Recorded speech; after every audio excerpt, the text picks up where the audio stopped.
welcome once again to Straight Bat, my weekly video blog where, as the title suggests, I play and comment with a straight bat. This has been a week where our cricketers have been grabbing the headlines by comprehensively winning a test match against England to be in the race to reach the finals for the World Test Championship, and of course cricketers being sold at astronomical prices in the IPL auction. And yet the truth is that this is a week that should leave every true cricket fan and, dare I say, Indian citizen a little depressed. I certainly am. Let me tell you why. Frankly, which cricketer is sold for how many crores shouldn't really matter. Beyond bank balances, there is a moral quotient that must count. And I'm afraid that in that regard, the Indian cricket community has failed rather miserably. I refer here to the shabby manner in which Waseem Jaffer, former India player and the player who has scored the highest number of first-class runs in this country, has been treated and has been reminded in a sense of his Muslimness. That's right, of his Muslimness. For those who have come late into this story, let me recount it for you. Last week, Waseem Jaffer stepped down as coach of the Uttarakhand cricket team, alleging that there was interference in the selection of the team. Less than 24 hours later, an influential Uttarakhand cricket official by the name of Waseem Verma alleged that Jaffer had divided the team. He made this accusation in a newspaper piece.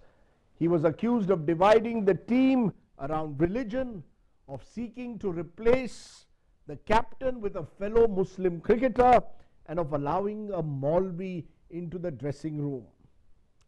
Now, Mr. Verma has since denied making those allegations, and Waseem Jaffer has given a point-by-point rebuttal. But the damage has been done. In the toxic world of social media, where rank communal prejudice and hostility against the minorities is fair game for right-wing bigots, Jaffer was already stereotyped as a Muslim first and then as an Indian. Worse still, barring a few like former India captain and now the lead coach of the Kings 11 Punjab, Anil Kumble, a franchise for which Jaffer is also a member of the coaching team, none of our cricketing greats raised their voice in defense of a colleague who was a victim of a venomous, slanderous campaign.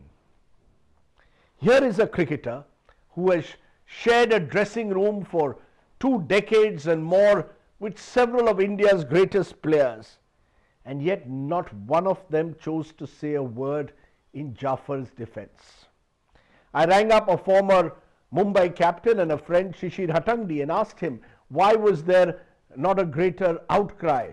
Hatangdi, among the few brave voices who spoke up in defense of Jaffer, and salute to him for that, told me, Rajdeep, you know how it is. Our cricketers don't want to get into any political controversy. It was an answer that frankly angered but did not surprise me. Bloody hell, I thought. Here are cricketers who only a week ago are tweeting in support of the government when it comes to farm protests, near identical tweets that are clearly choreographed by the Indian state, and they will not say a word when a colleague of theirs, a valued colleague, is being subject to the worst form of character assassination. What price all those thousands of runs you've scored and the wickets you've taken, all the awards that you won, the recognition you've got, your huge fan following, if your conscience doesn't wake up and is not touched by a brazen attempt by a sports official to inject a dose of communalism into the sport. This was, according to me, a moment for the Indian cricket fraternity led by the redoubtable Saurav Ganguly, former India captain, now board president, to stand up as one. Ganguly, after all, is among those Indian cricket greats with whom Jaffer has shared a dressing room. Surely the least the board president or indeed the board could have done was at least order an inquiry into this entire affair, where it appears prima facie that you have an official who is trying to divert attention from the many skeletons in the cupboard of a cricket board and instead focus on the religion of the coach of the team. Bharat Ratna Sachin Tendulkar, someone who I have admired for years, with whom Jaffer, I'm sure, has shared many a partnership on Mumbai's cricket fields.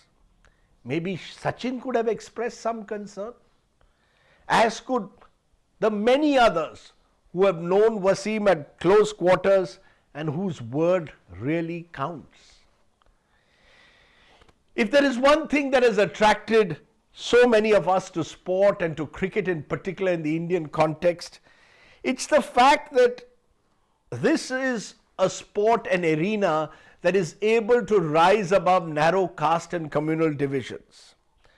When a Mohammad Shami and Umesh Yadav, for example, are opening the bowling for India, you don't see them as Muslims and Yadavs. That identity doesn't really matter.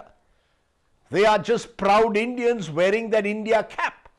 Much like our armed forces, our cricket team has always symbolized, I would have thought, unity in diversity. Indian cricket has, I believe, come a long way from the quadrangular and pentangular tournaments in the early part of the 20th century that were organized along religious lines. Cricket at the time, in a way, held a mirror to a deeply divided colonial India. And that is why I think Mahatma Gandhi almost was repelled by the sport, a sport that at that time was being organized between Hindus, Muslims, Parsis, Christians, the rest, all of them on communal lines. But this is not the India I would have thought of the 30s and 40s. An India that was grievously wounded and bloodied by partition. Maybe I was wrong. Sadly, the Waseem Jaffer incident, my friends, is a reminder that in this new India that we keep harping upon, there are scars of the old that not only keep resurfacing, but frankly deepening. One of these is this constant dog whistle of odorous communalism that only ends up normalizing hate.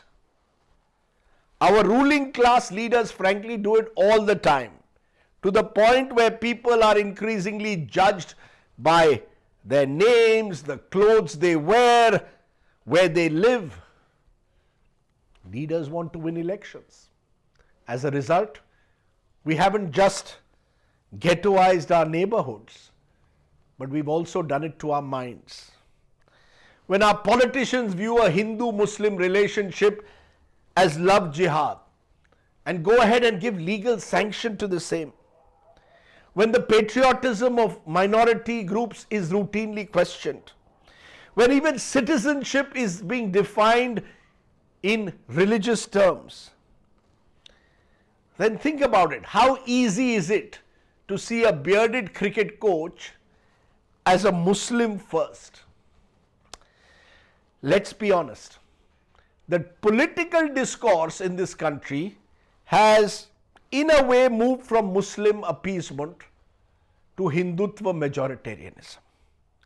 If state intervention in the Shabano case in the 1980s, when Rajiv Gandhi was Prime Minister, was a wrong move, then in a BJP-ruled state today that actively sponsors this language of love jihad, that sponsors temple building and political activities linked to political Hindutva while discriminating against other groups, then again we have taken the wrong turn. Frankly, our netas, in their lust to win elections, have created an atmosphere where minorities today in many parts of the country are fearful because of the constant demonization by the Hindutva brigade. Well, let me say this today and let me say it loud and clear. Cricket and sport is not about winning elections and politics.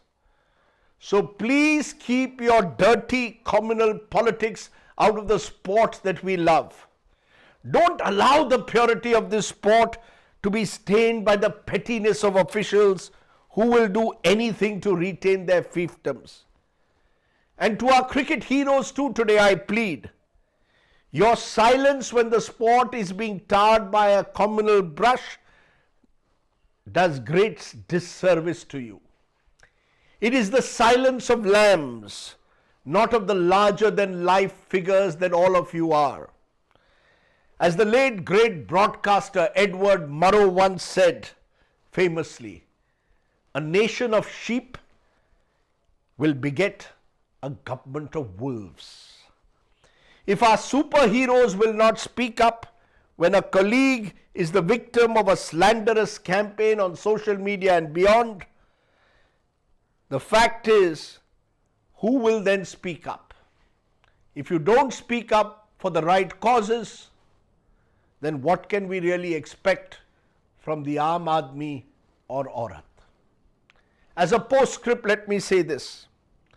To just realize how harmful this poison of casual communalism has become, just look at the case of the jailed activist Disha Ravi. Not only has she also been the victim of a slanderous campaign on social media, a false claim is now being put up that she is a Christian. Let us assume for a moment that indeed Disha was a Christian. How the hell does this have anything to do with her constitutional rights as a citizen? Or are we saying really that every minority citizen in this country is going to be looked through the prism of a sick mind that sees them as closet seditionists and looks at them with suspicion? This sickening bigotry must be challenged and must be defeated.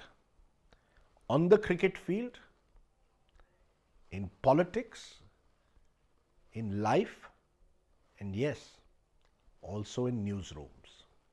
That was the Straight Bat. Thanks for watching. Do subscribe to my YouTube channel.